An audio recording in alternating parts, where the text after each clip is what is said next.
TVN 24 news নেটওয়ার্কের নিয়মিত আয়োজন টিভিএন অ্যানালিসিস অনুষ্ঠান থেকে আপনাদের সবাইকে স্বাগত জানাচ্ছি। আমি রানা আহমেদ। সুপ্রিয় দর্শক, আপনারা এই মুহূর্তে যারা ঘরে টেলিভিশন সেটের সামনে বসে এই অনুষ্ঠানটি দেখছেন কিংবা আরেকটু পরে টেলিভিশন সেটের সামনে বসে আপনাদের এই প্রিয় অনুষ্ঠানটি উপভোগ করবেন, কিংবা এই মুহূর্তে যারা ফেসবুক লাইভে ঢুকেছেন অথবা আরেকটু পরে ফেসবুক লাইভে ঢুকবেন, কিংবা আরও পরে সময় সুযোগ মতো যারা ইউটিউবে অনুষ্ঠানটি দেখবেন, তাদেরকেও আগাম স্বাগত জানিয়ে রাখি। সুপ্রিয় দর্শক, আজকে আমরা ইমিগ্রেশন নিয়ে কথা বলবো। ইমিগ্রেশনের গুরুত্বপূর্ণ কিছু আপডেট আছে, সেই আপডেটগুলো আমরা দিয়ে আজকের অনুষ্ঠান শুরু করব। তারপরে ডিপোর্টেশন নিয়ে কথা বলবো এবং সবচেয়ে আরেকটি যে গুরুত্বপূর্ণ বিষয় আমরা হাতে রেখেছি সেটি হচ্ছে যে ট্রাম্প প্রেসিডেন্ট থাকাকালীন বিবাহ ভিত্তিক ইমিগ্রেশনে কী পরিবর্তন আসতে পারে, এটা একটা সম্ভাব্য আমরা আলোচনা এটা করবো। সুপ্রিয় দর্শক, এর বাইরেও ইমিগ্রেশন সংক্রান্ত আপনাদের নানান প্রশ্ন হাতে থাকবে। সেই প্রশ্নগুলো করবার জন্য আমাদের টেলিভিশন স্ক্রিনে যে টেলিফোন নম্বরটি ভেসে উঠেছে, তারপরেও আমি বলে দিচ্ছি 6463079828 এই নম্বরে ফোন করতে পারেন, কিংবা যাদের ফোন করতে একান্তই অসুবিধা হয় তারা আমাদের ফেসবুকেও প্রশ্ন রাখতে পারেন। আমরা সবগুলো দেখেই আপনাদের সবগুলো প্রশ্নের উত্তর দেওয়ার চেষ্টা করব। এবং ইত্যকার এই সমস্ত বিষয়ে আলোচনা করবার জন্য আমাদের স্টুডিওতে উপস্থিত হয়েছেন আমাদের সকলের প্রিয় মানুষ, প্রিয় মুখ, প্রিয় অ্যাটর্নি আহসান হাবিব। অ্যাটর্নি আহসান হাবিব, আপনাকে স্বাগত। জি, ধন্যবাদ আপনাকে। আমি শুভেচ্ছা জানাচ্ছি টিভিএন 24 দর্শকদেরকে। আপনাকেও অসংখ্য ধন্যবাদ। এবং বরাবরের মতো আজও বলবো যে সারাদিন ব্যস্ততা উপেক্ষা করে এই রাত্রিবেলা, শীতের রাত্রিতে অনেক সেই শীত উপেক্ষা করে আমাদের স্টুডিওতে উপস্থিত হয়েছেন এবং গুরুত্বপূর্ণ বিষয় আপনি যা কিছু বলেছি যে কী নিয়ে আমরা কথা বলবো সেটাও আপনি শুনেছেন। তো সেটা দিয়ে আমরা শুরু করতে চাই আপনার কাছে। আজকে প্রথমেই আমরা কিছু ইমিগ্রেশনের আপডেট নিয়ে জানতে চাইব, বিশেষ করে গ্রিন কার্ড অ্যাপ্লিকেশনের সময়। এখন আগে তো পরে মেডিকেল টেস্ট দিলেও চলতো, এখন বোধহয় একই সাথে দিতে হবে। এই সংক্রান্ত ছাড়াও আর কি কি আপডেট আপনার কাছে আছে সেগুলো দিয়ে আমরা শুনতে চাই। প্রথমে একটু আপডেট, অ্যাটর্নি আহসান হাবিব। জি, ধন্যবাদ আপনাকে। আপনি যেমনটি বলছিলেন যে United states citizenship immigration service বা ইউএসসিআইএস এই ডিসেম্বরের 2 তারিখে একটা পলিসি আপডেট তারা করেছে। যে আপনারা জানেন যে যারা গ্রিন কার্ড অ্যাপ্লিকেশন করে এখানে থেকে, এটাকে বলা হয় যে অ্যাডজাস্টমেন্ট অফ স্ট্যাটাস, তারা এই গ্রিন কার্ড অ্যাপ্লিকেশনটি করার পরেও কিন্তু আগে আপনার মেডিকেল যেটা আছে form I-693 medical and vaccination record, এটা কিন্তু পরে প্রোভাইড করলে হতো। দেখা যাচ্ছে যে শুধু গ্রিন কার্ড অ্যাপ্লিকেশন ফাইল করে দিত, আর I-693 এটা পরবর্তী সময়ে ইন্টারভিউর আগে অথবা গ্রিন কার্ড অ্যাপ্রুভ হওয়ার আগে দিলেও হতো। কিন্তু গতকালকে থেকে এটা ম্যান্ডেটরি করা হয়েছে।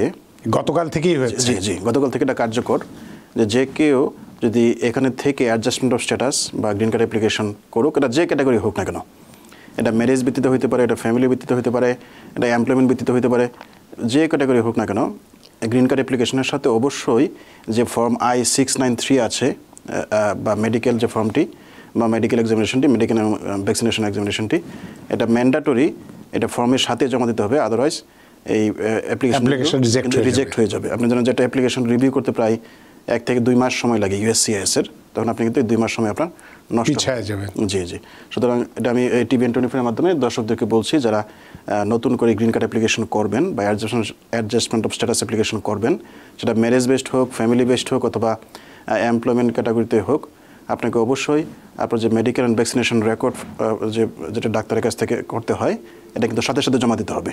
বিশেষ করে আপনারা জানেন যে যারা ইউএসসিআইএস অথরাইজড ডাক্তার, যাদেরকে বলা হয় সিভিল সার্জন, তারাই শুধুমাত্র কিন্তু এই ফর্মটি স্বাক্ষর করতে পারে, মানে ওখানে ইস্যু করবে বা স্বাক্ষর করবে। হ্যাঁ, এবং এই ফর্মটি কিন্তু কনফিডেন্সিয়াল অবস্থা দেওয়া হয়, দ্যাট মিনস এটা সিল করে দেওয়া হয়, এটা ওপেন করা যায় না। আচ্ছা, মানে যাকে দিচ্ছে সেও জানতে পারবে না ভিতরে কি লেখা আছে, রিপোর্টে কি লেখা আছে, এটা কনফিডেন্সিয়াল। মানে কেউ যাতে না খোলে, এটা বলার অর্থ হচ্ছে যে আপনারা সুপ্রিয় দর্শক নিশ্চয়ই বুঝতে পারছেন বিষয়টি খুবই গুরুত্বপূর্ণ। যেহেতু খামটি সিল করা থাকবে, কেউ কিউরিওসিটির বসে বা বশবর্তী হয়ে এটা খুলে দেখবেন না, তাহলে কিন্তু হয়তো দেখে আবার আটকাবেন, এটা কিন্তু ধরা পড়ে যাবে। সুতরাং এই কাজটি আমরা যেন কেউ না করি। এরপরে কি বলছিলেন? জি, কারণ যদি কেউ এটা খুলে, এটা কিন্তু ম্যানিপুলেট করার একটা সম্ভাবনা থাকে। তো ইউএসসিআইএস দেখতে চাই যে ডাক্তার আছে, সে ডাক্তার যেভাবে রিপোর্টটা দিয়েছে সেভাবে যাতে জমা দেওয়া হয়। দ্যাট মিনস এটা গতকালকে থেকে কিন্তু কার্যকর হয়ে গিয়েছে, যে গ্রিন কার্ড অ্যাপ্লিকেশনের সাথে আপনার রাইট ওয়েতেই মেডিকেল এক্সামিনেশনে জমা মানে আজকে থেকে যারা অ্যাপ্লিকেশন করছে তাদের জন্য এটা প্রযোজ্য। জি, এটা প্রযোজ্য। আরেকটা আপডেট আমি দিতে চাই, আজকেই বিকালে নিউ ইয়র্ক সিটির মেয়র এরিক অ্যাডামস উনি ওনার প্রেস কনফারেন্সে এটা বলেছেন যে নিউ ইয়র্ক সিটিতে প্রায় 58,000 আনডকুমেন্টেড মাইগ্রেন্ট আছে যারা ক্রাইমে অভিযুক্ত হয়েছেন অথবা যারা ক্রাইমে দোষী সাব্যস্ত হয়েছেন, এবং তাদেরকে উনি প্রায়োরিটি ভিত্তিতে ডিপোর্ট করার জন্য ফেডারেল গভর্নমেন্টের সাথে কোঅপারেট করবেন। এতে 58,000 যে বলছেন আনডকুমেন্টেড, এই 58,000 কি ক্রাইমের সাথে জড়িত, নাকি টোটাল 58,000 আনডকুমেন্টেড এর মধ্যে যারা ক্রাইমের সাথে জড়িত তারা? কোনটা? 58,000 ক্রাইমের সাথে।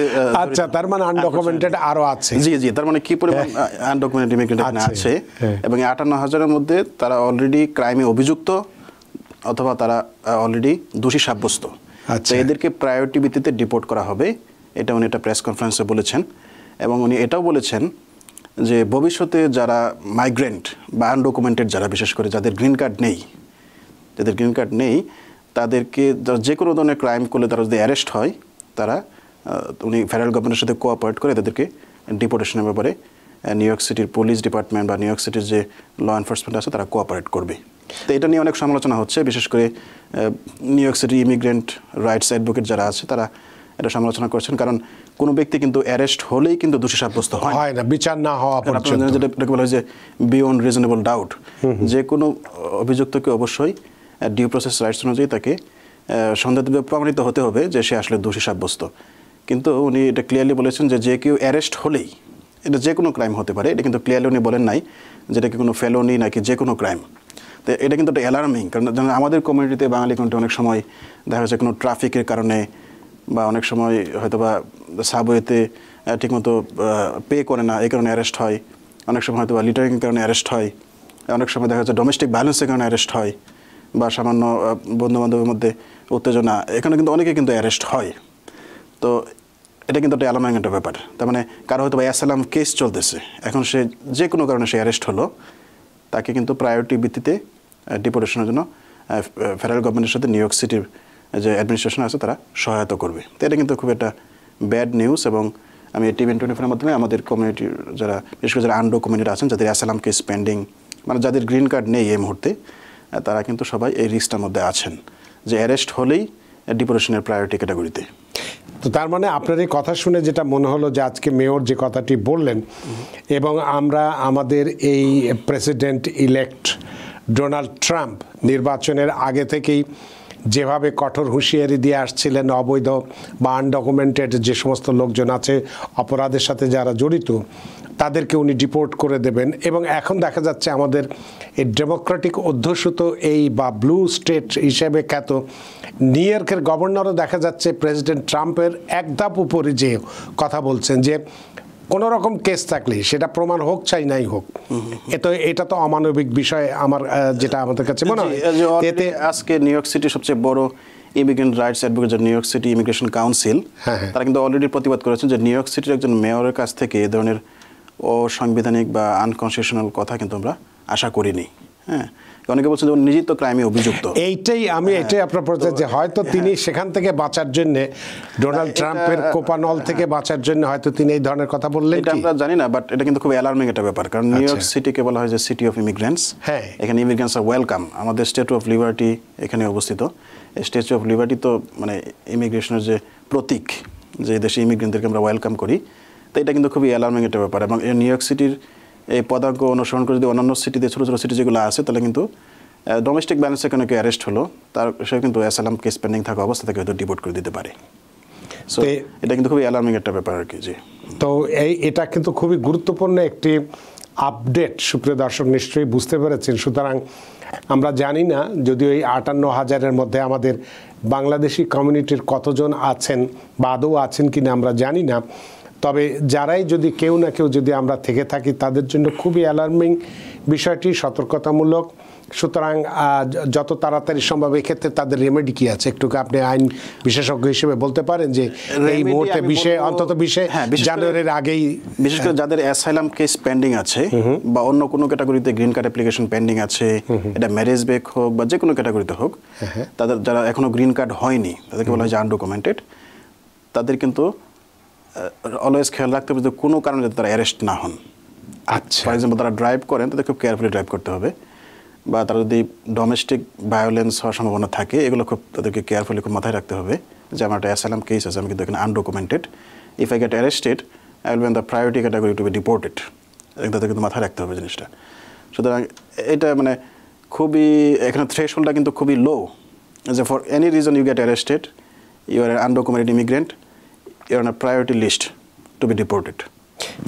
তো তার মানে কি আমরা যে সেই ছোটবেলায় যে একটা কবিতা পড়েছিলাম নন্দলালের, সেই কবিতার মতোই কি হয়ে যাচ্ছে যে আমি কি এই ভয়ে একদম ঘরেই বসে থাকবো, আমি বাইরে বেরোবো না, আমি কাজ করবো না, আমি তাহলে বাঁচবো কি করে? এটা এরকম না, আমি বলবো যে পুলিশের কাছ থেকে বা এনওয়াই পুলিশের কাছ থেকে যদি সংস্পর্শে না যেতে হয়, কোনো কারণে যদি কেউ আপনার উপর পুলিশ, খুব সাবধানতার সঙ্গে আমাদের চলতে হবে, খুবই নিয়ম শৃঙ্খলা বা আইন শৃঙ্খলার মধ্যে। এই না যে আমরা নিউ ইয়র্ক সিটির আইন মানে যারা ল এনফোর্সমেন্ট আছে এনওয়াইপিডি, তাদের উপর আমাদের আস্থা নেই, তাদের উপর অবশ্যই আস্থা আছে, কারণ তারা কিন্তু যে কোনো ঠুনকু কাজে কিন্তু তারা চার্জ প্রেস করে না।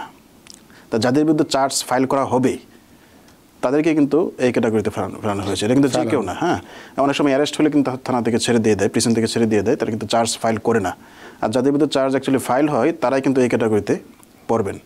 সুতরাং এখানে কেয়ারফুল থাকতে হবে যে কোনো কারণেই এমন কিছু করা যাবে না যাতে পুলিশ আপনার উপর চার্জ দিতে বাধ্য হয়। সেটাই আর কি, ওইটাই। তবে আমি যেটা বলছিলাম যে একজন আইন বিশেষজ্ঞ হিসেবে, বিশেষ করে ইমিগ্রেশন আইন বিশেষজ্ঞ হিসেবে, এখনও ডোনাল্ড ট্রাম্পের ক্ষমতা গ্রহণ করতে 1.5 মাসের মতো সময় আছে। আগামী জানুয়ারির 20 তারিখে তিনি ক্ষমতা গ্রহণ করবেন আনুষ্ঠানিকভাবে। তার আগ পর্যন্ত এই ধরনের যারা আছে তারা কি কোনো আইনি সহায়তা নিয়ে অন্তত, যাতে আর কোনো তো অপরাধ করার প্রশ্নই আসে না ধরুন, তারা কিভাবে রক্ষা পেতে পারে? যাদের অলরেডি কেস পেন্ডিং আছে তাদের জন্য বেস্ট হবে যে কেসটাকে ফাইট করে ইনোসেন্ট প্রমাণিত হওয়া। আচ্ছা, কারণ আপনারা জানেন যে গিলটি প্লি করলেও কিন্তু এটাও কিন্তু এক ধরনের মানে কনভিকশন। গিলটি প্লি কিন্তু কেউ দোষ স্বীকার করলো, ফর এক্সাম্পল দোষ স্বীকার করলো, এটাও কিন্তু এক ধরনের কনভিকশনের মতোই। সুতরাং এগুলো খুবই ইমিগ্রেশন এবং ক্রিমিনাল লয়ের খুব কমপ্লেক্স ব্যাপার, এটা কেস টু কেস ভ্যারি করে যে কোন কেসে কীভাবে ডিসিশনটা নেবে। বাট নিউ ইয়র্ক সিটির মতো একটা লিবারেল সিটিতে যখন এই ধরনের কথাবার্তা আসে তখন বিশেষ করে আনডকুমেন্টেড ইমিগ্রেন্ট যারা তাদের খুব কেয়ারফুল থাকতে হবে, কোনোভাবেই যাতে কেউ তার উপর পুলিশ কল দেয় বা সে অ্যারেস্ট হতে পারে বা তার বিরুদ্ধে চার্জ ফাইল হতে পারে এমন কিছু কিন্তু। এটা কি শুধু আমাদের, আপনি সিটির কথাই বলছেন না, পুরো নিউ ইয়র্ক স্টেটের মধ্যে এরকম ঘটনা? না, শুধু আজকে নিউ ইয়র্ক সিটির মেয়র এরিক অ্যাডামস এটা বলেছেন, একটা সংবাদ সম্মেলনে এটা বলেছেন, এবং উনি উদাহরণ হিসেবে এনেছেন যে ভেনেজুয়েলার একজন আনডকুমেন্টেড ইমিগ্রেন্ট যিনি বর্ডার দিয়ে এসেছেন, সে এখানে পুলিশকে গুলি করেছে, সে 2 জন পুলিশকে গুলি করেছে এবং তাকে কিন্তু অ্যারেস্ট করা হয়েছে। তো উনি বলছেন যে এই ধরনের ইমিগ্রেন্টদেরকে আমরা চাই না, বা এই ধরনের মাইগ্রেন্টদেরকে আমরা চাই না যারা পাবলিক সেফটির জন্য হুমকি। তো উনি কিন্তু বলেন যে ভালো ইমিগ্রেন্ট যারা আছে, ভালো মাইগ্রেন্ট যারা আছে, যারা কোনো ক্রাইম করে নাই, তাদের জন্য কোনো অসুবিধা নাই। আমরা বিষয়টা বুঝতে পারছি, আপনার কাছে আরও আসবো। তবে অনেকক্ষণ ধরে আমাদের কয়েকজন দর্শক অপেক্ষা করছেন এবং সম্ভবত তারা একটু বিরক্ত হয়ে যাচ্ছেন, আমরা ফোনগুলো নিয়ে নিই। সুপ্রিয় দর্শক, কে আছেন টেলিফোনে? দয়া করে নাম পরিচয় বলে আপনার প্রশ্নটি করুন। হ্যালো। হ্যালো, আসসালামু আলাইকুম। ওয়ালাইকুম আসসালাম। জি, আপনাদের দুজনকে ধন্যবাদ। জি, আমার কোয়েশ্চেনটা হচ্ছে, আমার ফাদার উনি মিডল ইস্টে ছিলেন অনেক বছর, ওনার ইন্টারভিউ আসছে, বাট উনি মিডল ইস্ট থেকে চলে আসছে জাস্ট 6 মান্থ আগে। উনি এখন বাংলাদেশে আছে, ওনার ইন্টারভিউ জানুয়ারিতে। উনি আসার সময় যে পুলিশ ক্লিয়ারেন্সটা নিয়েছিল ওটা এক্সপায়ার হয়ে গেছে 6 মান্থ আগে। উনি আগেও একটা নিয়েছিল, ওইটাও এক্সপায়ার হয়ে গেছিল, যার কারণে আমি আবার ইনফর্ম করি উনি আরেকটা সেকেন্ডটা নিত, মানে আমি বলছি ওনাকে নিতে, বিকজ ওনার ইন্টারভিউটা লেট হচ্ছিল, মানে অ্যাপ্রক্সিমেটলি টাইমের চেয়ে বেশি লেট হচ্ছিল, যার কারণে আমি বলছি আরেকটা নিয়ে নাও। তো নিয়ে নেওয়ার পর এখন ওইটাও এক্সপায়ার হয়ে গেছে, উনি এখন বাংলাদেশে আছে। এখন ওনার কি ইন্টারভিউর সময় ওইটা নিয়ে গেলে কি হবে, বা কোনো বাধার সম্মুখীন হতে পারে? যদি একটু আইডিয়া থাকে যতটুকু সম্ভব একটু জানাবেন। ধন্যবাদ। অনেক ধন্যবাদ আপনার প্রশ্নের জন্য। অ্যাটর্নি হাসান হাবিব বলছেন যে পুলিশ ক্লিয়ারেন্সটা এক্সপায়ার, ওনার বাবা বাইরে থাকতো, মিডল ইস্টে থাকতো কোনো কান্ট্রিতে, তো উনি এর আগে একবার পুলিশ ক্লিয়ারেন্স নিয়েছিলেন, সেটা ডেট এক্সপায়ার হয়ে গেছিলেন, আবার নিয়েছিলেন, সেটাও এক্সপায়ার হয়ে গেছে। এখন জানুয়ারির মাসে তার ইন্টারভিউ ঢাকাতে, এবং ওনার বাবা এখন ঢাকাতে আছেন। এখন কি আগের সেই পুলিশ ক্লিয়ারেন্স দিয়ে হবে নাকি নতুন করে নিতে হবে ইন্টারভিউর সময়? নিয়মটা হচ্ছে যে যখন ভিসা ইন্টারভিউ হয় এখানে এম্বাসি থেকে কিন্তু ডিটেল ইমেল তারা দেয় যে কী কী ডকুমেন্টস নিতে হবে। যদি ডকুমেন্টসের লিস্টে এটা স্পেসিফিকলি উল্লেখ করা হয় যে পুলিশ ক্লিয়ারেন্স লাগবে, তাহলে কিন্তু অনেকে অবশ্যই ভ্যালিড পুলিশ ক্লিয়ারেন্স যেটা আছে যেটা এখনও এক্সপায়ার হয়নি এটা নিতে হবে। কিন্তু আপনি ইমেলটা খুব কেয়ারফুলি দেখবেন যে যখন ইন্টারভিউটা স্কেডিউল হয় তার একটা ডকুমেন্টের লিস্ট দিয়ে দেয় যে এই কাগজপত্র নিয়ে আসতে হবে। যদি এখানে স্পেসিফিকলি উল্লেখ করা থাকে তো আমি বলবো যে আপনি একটা আপডেটেড পুলিশ ক্লিয়ারেন্স রিপোর্ট নেবেন। জি ধন্যবাদ। অনেক ধন্যবাদ। প্রিয় দর্শক, নিশ্চয়ই বুঝতে পেরেছেন যে ইমেইলটা যাবে আপনার কাছে বা গেছে হয়তো, সেখানে অবশ্যই ওই কী কী ডকুমেন্টস নিতে হবে সাথে, সেখানে এই পুলিশ ক্লিয়ারেন্সের কথাও বলা আছে। যদি বলা থাকে যে কারেন্ট পুলিশ ক্লিয়ারেন্স লাগবে তাহলে কিন্তু আপনার বাবাকে নিয়ে আসতে হবে। আচ্ছা, সেই পুলিশ ক্লিয়ারেন্সটা কি বাংলাদেশ থেকে নিলে চলবে নাকি তার ওই মিডল ইস্টের যে কান্ট্রিতে ছিল সেখান থেকে নিতে হবে? নিয়মটা হচ্ছে যেহেতু এখন সে বাংলাদেশে আছে, যে কোনো ব্যক্তি যদি 6 মাসের বেশি কোনো জায়গায় থাকে তাহলে ওই জায়গা থেকে কিন্তু পুলিশ ক্লিয়ারেন্স নিতে হয়। আপনি যদি অ্যাড্রেসটা এখানে ডিসক্লোজ করেন তা আপনাকে অবশ্যই সব জায়গা থেকে নিতে হবে। অনেক ধন্যবাদ। প্রিয় দর্শক, আশা করি আপনার প্রশ্নের উত্তর পেয়েছেন এবং খুশি হয়েছেন, এবং যেভাবে বললাম সেভাবে যদি 6 মাসের যেহেতু বেশি থাকেন নেই বাংলাদেশে, সেহেতু তার আগের পুলিশ ক্লিয়ারেন্সটা নিয়ে আসাটাই উত্তম হবে। আপনার প্রশ্নের জন্য ধন্যবাদ। সুপ্রিয় দর্শক, কে আছেন টেলিফোনে? দয়া করে নাম পরিচয় বলে আপনার প্রশ্নটি করুন। হ্যালো, আসসালামু আলাইকুম। আমি মিসিসিপি থেকে তানিয়া বলছিলাম। জি, আমি জানতে চাচ্ছিলাম যে 2021 সালে আমি IR1 ভিসা, আমার স্পাউস সিটিজেন হোল্ডার ছিলেন। আমি ইউএসএ তে এসেছি 2021 ডিসেম্বরে। 2022 শুরুতে আমি আমার 10 বছরের গ্রিন কার্ড পেয়েছি। কিছু ফ্যামিলিগত কারণে আমার হাজবেন্ডের সাথে আমার সেপারেশন হয়ে যায় 2022-এ। তো আমি জানতে চাচ্ছিলাম যে আমি সিটিজেনের জন্য অ্যাপ্লাই করতে পারবো কবে? আপনি কিভাবে এসেছিলেন? Marriage based. আমার হাজবেন্ড সিটিজেন হোল্ডার, সে অ্যাপ্লাই করেছিল আমার জন্য। আচ্ছা, আমার 2 বছর পরে আমি আমেরিকাতে এসেছি। জি, 2022-এ আপনি গ্রিন কার্ড পেয়েছেন?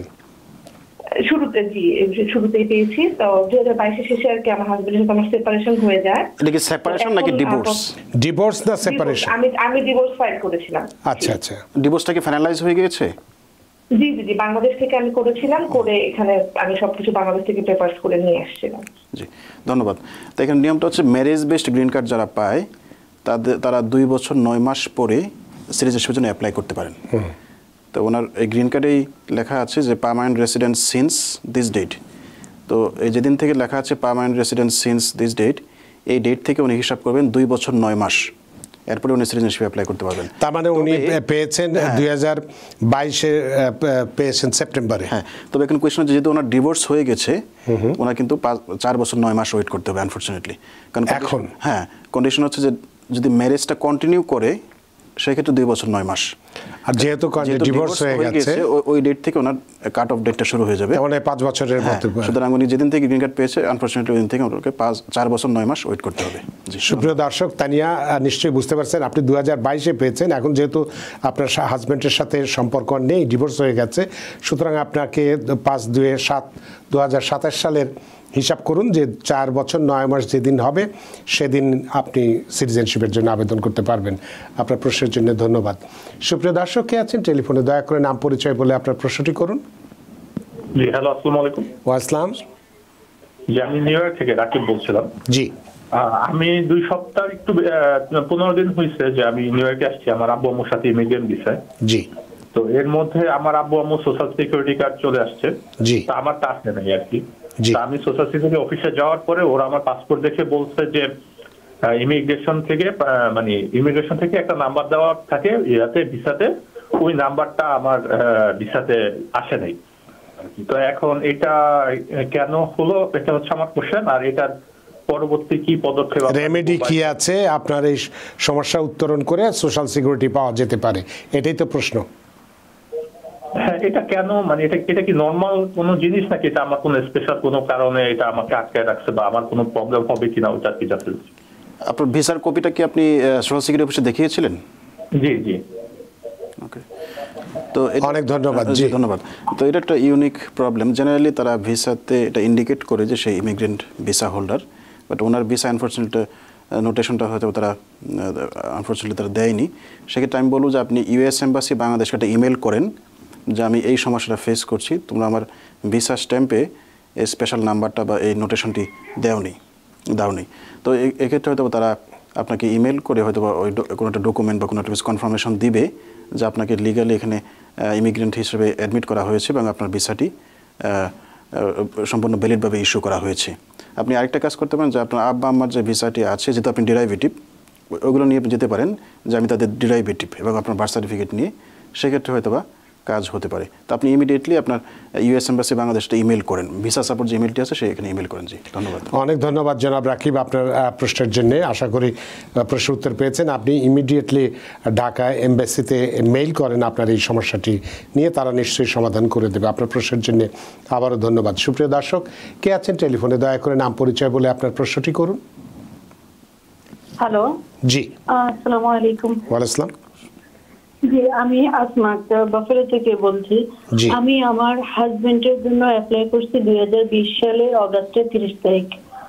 তো ওনার সকল ডকুমেন্টস কোয়ালিফাইড হয়েছে আপনার 2022 সালে নভেম্বরের 10 তারিখ। এখন পর্যন্ত ওনাকে ইন্টারভিউর জন্য ডাকতেছে না। 6 মাস 3 মাস পর পর ওনারা 2 মাসের একটা ইমেল দেয়। আর আমি এখন প্রেগনেন্ট, আমি আমার হাজবেন্ডের জন্য এক্সপার্ট করছিলাম, ওরা আমাকে ডিনাই করে দিছিল। এখন আমি কি করতে পারি যদি একটু দয়া করে বলতেন ভালো হতো। আপনি কি পার্মানেন্ট রেসিডেন্ট নাকি সিটিজেন? আমি পার্মানেন্ট রেসিডেন্ট। আচ্ছা, জি, ধন্যবাদ। তো আমরা আগের কিছু অনুষ্ঠানে বলেছি যে পার্মানেন্ট রেসিডেন্ট যারা, তাদের স্পাউসদের ডকুমেন্ট কোয়ালিফাইড হওয়ার পরেও আনফর্চুনেটলি প্রায় অনেক সময় কোনো কোনো ক্ষেত্রে 2 থেকে 3 বছর ওয়েট করতে হয়। 22 সালে নভেম্বরে ডকুমেন্টারি কোয়ালিফাইড হয়েছে, তার মানে কেবল 2 বছর গেল। জি, কারণ এখানে জানেন যে এটা ওনার হচ্ছে F2A ক্যাটাগরি স্পাউস অফ, এখানে এখন ফাইনাল অ্যাকশন ডেট হচ্ছে জানুয়ারি 2022। তো ওনাটা হচ্ছে নভেম্বর 2022।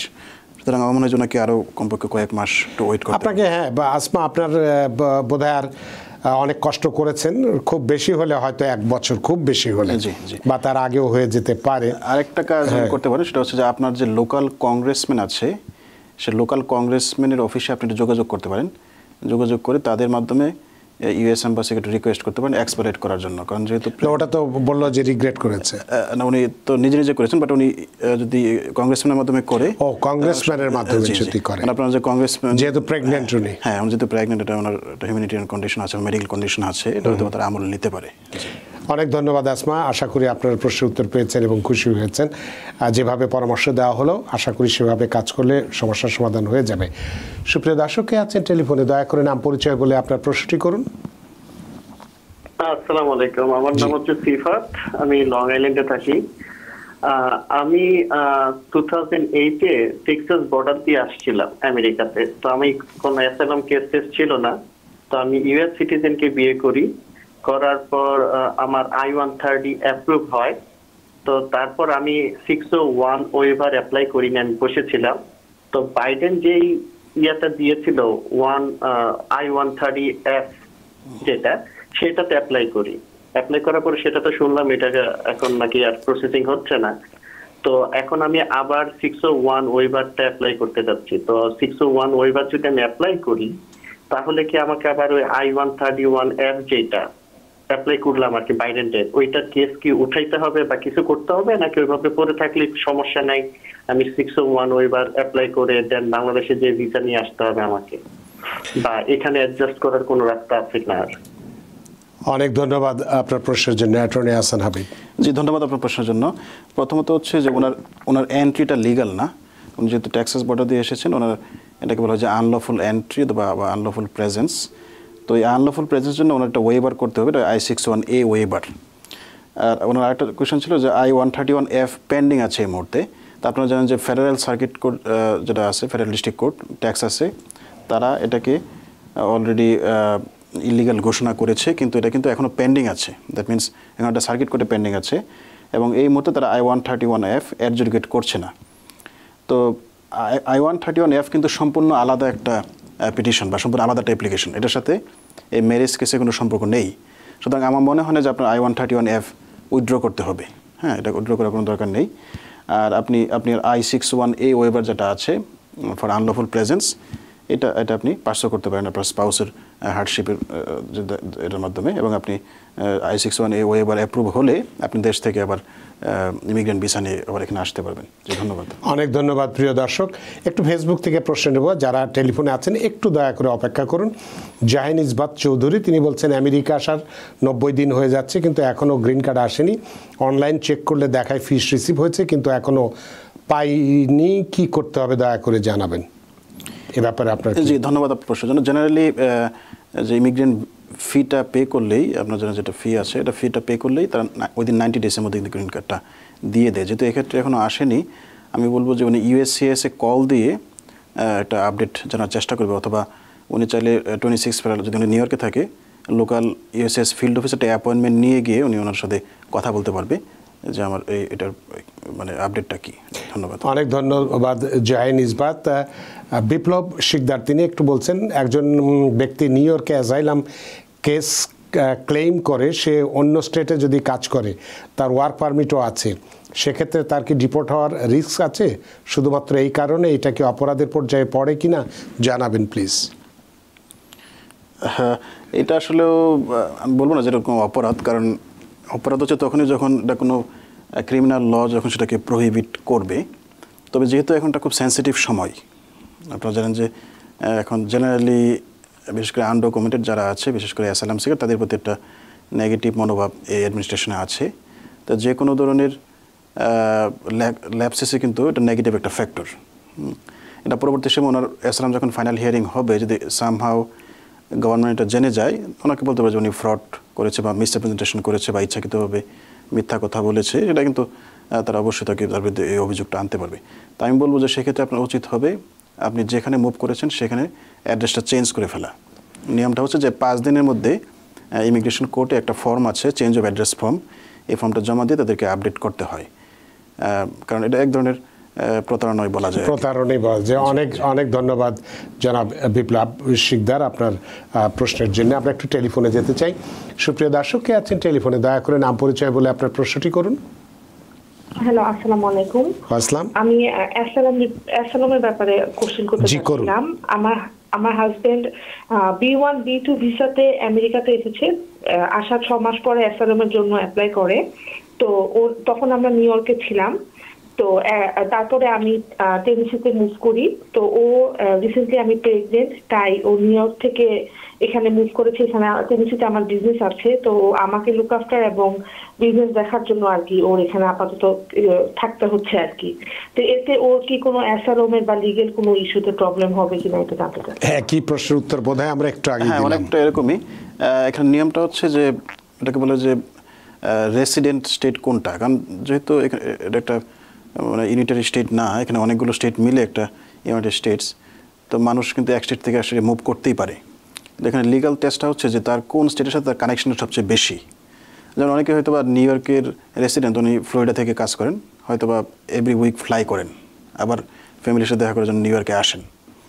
তো সেক্ষেত্রে ওনাকে কিন্তু নিউ ইয়র্কের রেসিডেন্টই আমরা বলবো, কারণ যেহেতু ওনার এভরি উইক এখানে আসা হয়, বা এখানে হয়তো বা তার ফ্যামিলি আছে, হয়তো তার এখানে ডাক্তার আছে, তার হয়তো বিজনেস অ্যাকাউন্ট আছে, বা অনেক কানেকশন তার এখানে থাকতে পারে।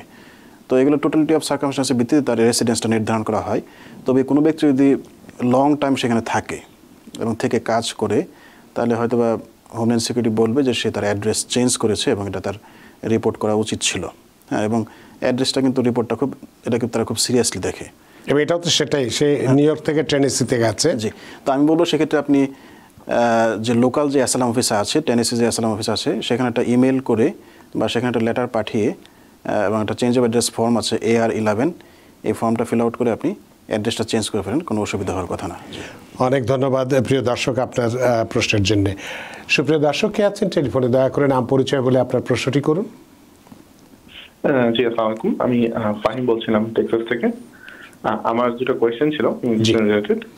জি, আমি জানতে চাচ্ছিলাম যে আমি আমার স্পাউসের জন্য অ্যাপ্লাই করি 2022-তে। আমি ইউএস সিটিজেন, আমাদের ভিসা ক্যাটাগরি হচ্ছে IR1। তো আমার স্পাউসের ইন্টারভিউ স্কেজুল হয়েছে জানুয়ারিতে। তো আমি জানতে চাচ্ছিলাম যে যখন উনি ইন্টারভিউর জন্য যাবে, তখন ওনার কি আমার অরিজিনাল বার্থ সার্টিফিকেট ওনাকে নিয়ে যেতে হবে নাকি আমার বার্থ সার্টিফিকেটের কপিটা এটা নিয়ে যেতে হবে? এটা একটু কনফিউশন ছিল, বিকজ আমার অরিজিনাল বার্থ সার্টিফিকেটটা আমার কাছে আছে। তো আমি এটা জানতে চাচ্ছিলাম।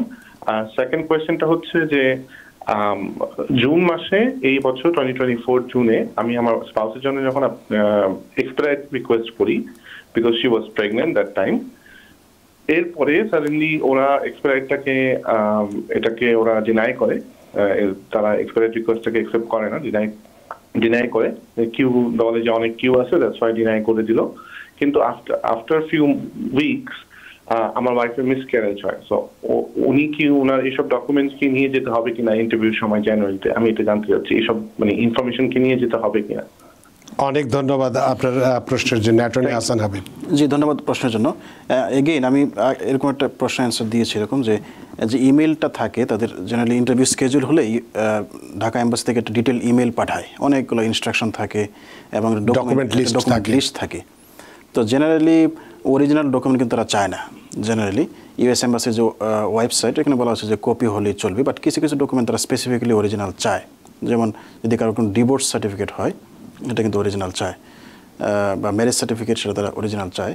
তো আপনি ইমেলটা আবার ভালো করে দেখেন। আর যেহেতু আপনি পিটিশনার, আমার মনে হয় না যে আপনার অরিজিনাল সার্টিফিকেট মানে বার্থ সার্টিফিকেট লাগবে। হ্যাঁ, তো সেক্ষেত্রে আপনার ওয়াইফ যদি ওনার সার্টিফিকেটটা নিয়ে যায়, I think that should be fine. সেটাই। দ্বিতীয় যে প্রশ্নটি ছিল যে উনি এক্সপার্ট রিকোয়েস্ট করেছিলেন, তো এক্সপার্ট রিকোয়েস্টে ওনার মেডিকেল রেকর্ডস দেওয়া হয়েছিল। তা আমার মনে হয় যেগুলো নিয়ে যাওয়াটাই ভালো হবে, যেহেতু মিসক্যারেজ হয়ে গেছে এখন তার সেই অবস্থা নেই, সুতরাং ওই ডকুমেন্টগুলো নিয়ে যাওয়াটাই বেটার। জি হ্যাঁ, তো তার প্রশ্নটা রেজ করতেই পারে, সেক্ষেত্রে আপনার প্রিপেয়ার থাকাটাই ভালো। আপনি এভিডেন্সটা শো করলে হয়তো তারা কোনো ধরনের সাসপেশন করবে না। জি ধন্যবাদ। অনেক ধন্যবাদ প্রিয় দর্শক, আপনার প্রশ্নের জন্য আশা করি উত্তর পেয়েছেন, আশা এবং খুশিও হয়েছেন। আমরা আরও অনেকেই টেলিফোনে অপেক্ষা করছেন, আপনাদের সবগুলো প্রশ্নেরই উত্তর দেওয়ার চেষ্টা করব। তবে একটি বিরতি নিতে চাই, বিরতির পর এসে আপনাদের এই প্রশ্নের উত্তর দিতে চাই। সুপ্রিয় দর্শক, নিচ্ছে একটি ছোট্ট বিরতি, সে পর্যন্ত আমাদের সাথেই থাকুন। সুপ্রিয় দর্শক, বিরতির পর ফিরে এলাম আপনাদের প্রিয় অনুষ্ঠান টিভিএন অ্যানালিসিসে। আজকের অতিথি অ্যাটর্নি হাসান হাবিব এবং আপনাদের সাথে রয়েছে আমি রানা আহমেদ। সুপ্রিয় দর্শক, বিরতির আগে আরও অনেকেই টেলিফোনে ছিলেন, ফোনগুলো একটু নিয়ে নিতে চাই, তারপরে আমাদের মূল যে আলোচনার বিষয়টি সেটাও কিছুটা করতে চাই। সুপ্রিয় দর্শক, কে আছেন টেলিফোনে? দয়া করে নাম পরিচয় বলে আপনার প্রশ্নটি করুন। হ্যালো, আসসালামু আলাইকুম। আমার নাম রুবাইয়া। তো গত নভেম্বরের 25 তারিখে আমার হাজবেন্ডের ইন্টারভিউ ছিল। উনি ইন্টারভিউ দেন এবং উনি ইন্টারভিউ শেষে ওয়েলকাম লেটারটাও পায়। দ্যাট মিনস তার ভিসা অ্যাপ্রুভড হয়। আচ্ছা, তো ডিসেম্বরের 2 তারিখে সে পাসপোর্ট পিক আপ করতে যায়, তার ইমেল আসে পাসপোর্ট পিক আপের জন্য।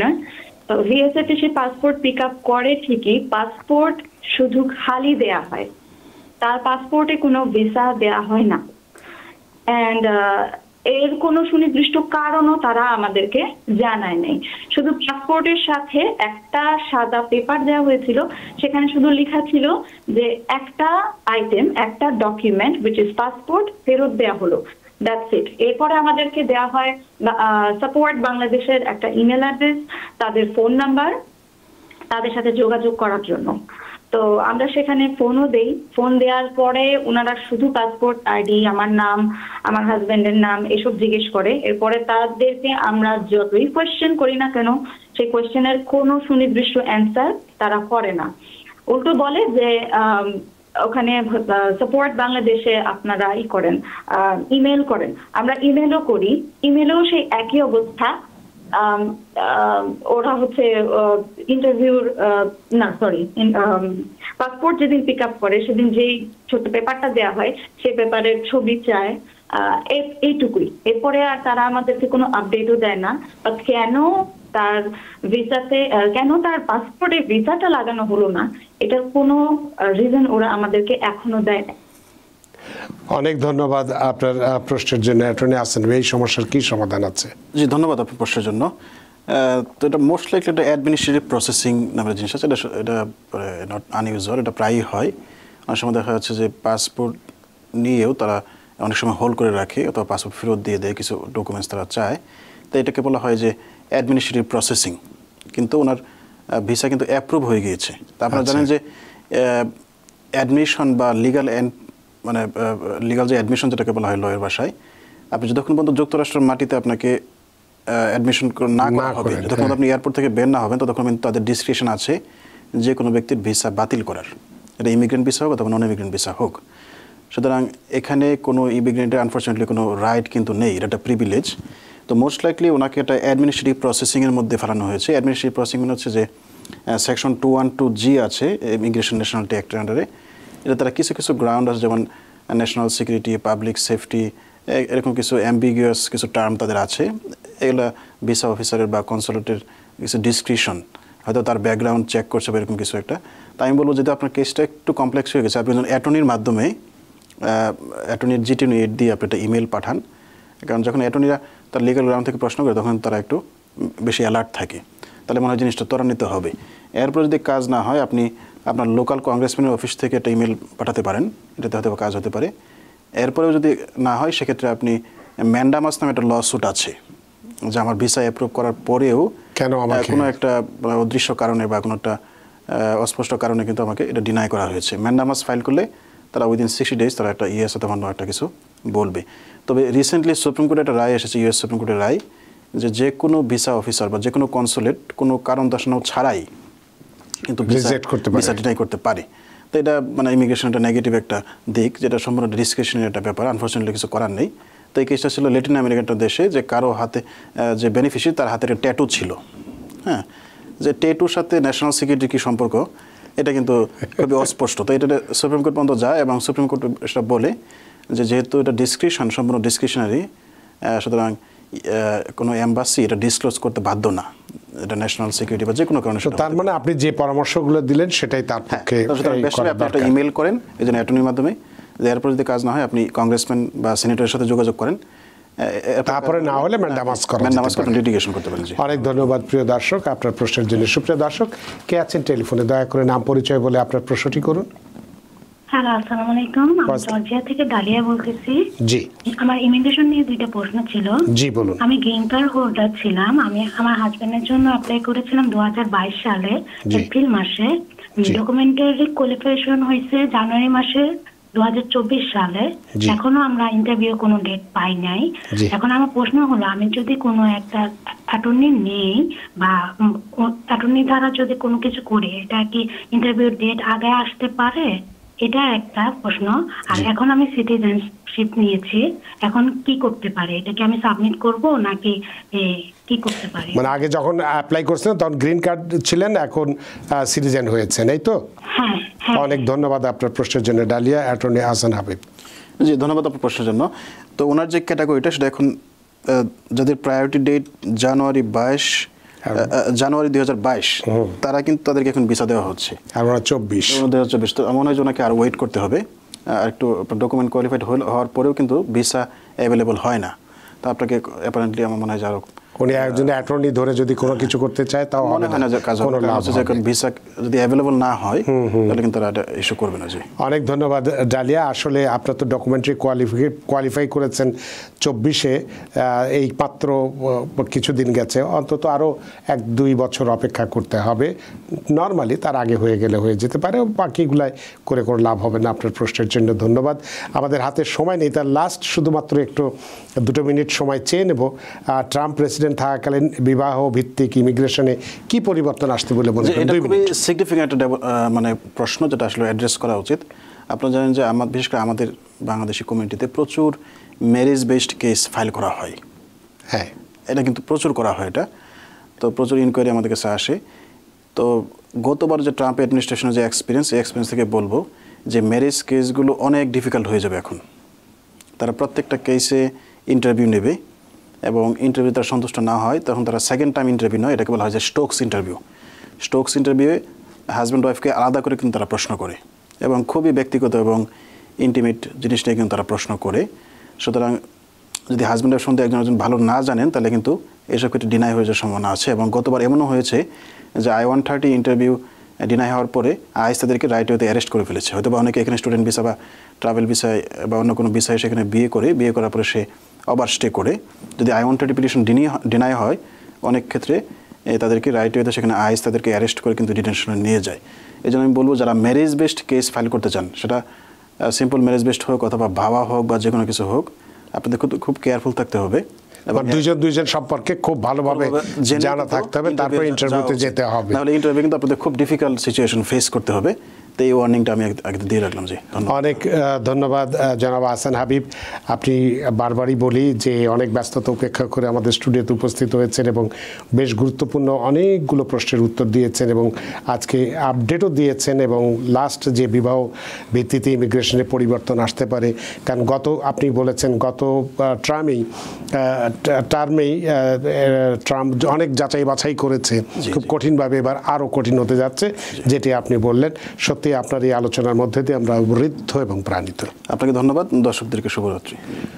সুপ্রিয় দর্শক, আজকে আমরা যে বিষয়গুলো নিয়ে কথা বলেছি, যে ইমিগ্রেশনের আপডেটগুলো দিয়েছি এবং এই ট্রাম্প প্রেসিডেন্ট থাকাকালীন বিবাহভিত্তিক ইমিগ্রেশনে কী পরিবর্তন আসতে পারে, কতটা কঠিন হতে পারে, সে বিষয়গুলো নিয়ে আমরা একটু সতর্ক করার চেষ্টা করেছি। আশা করি আজকের অনুষ্ঠান আপনাদের যথেষ্ট ভালো লেগেছে। সুপ্রিয় দর্শক, যে যেখানেই থাকুন, ভালো থাকুন, সুস্থ থাকুন, নিরাপদে থাকুন, TVN 24 নিউজ নেটওয়ার্কের সাথেই শুভরাত্রি। TVN 24 টেলিভিশন দেখতে আজই কল করুন 7187776556। লগ ইন করুন www.totalcablebd.com। নিউ ইয়র্ক থেকে সম্প্রচারিত TVN 24 টেলিভিশন বিশ্বজুড়ে বাঙালির কণ্ঠস্বর।